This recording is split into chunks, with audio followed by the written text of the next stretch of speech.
We offer an artificial intelligence solution for product recognition.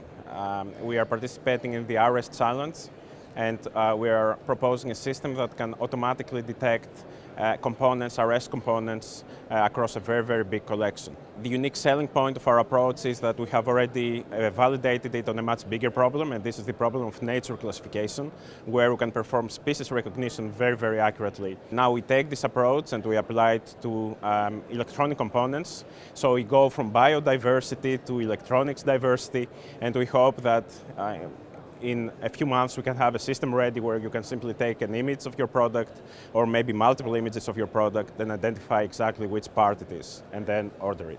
There is a great interest for small companies to collaborate with much bigger companies in that in their small and agile form they can have highly innovative solutions but maybe not the right market or not the right way to the market.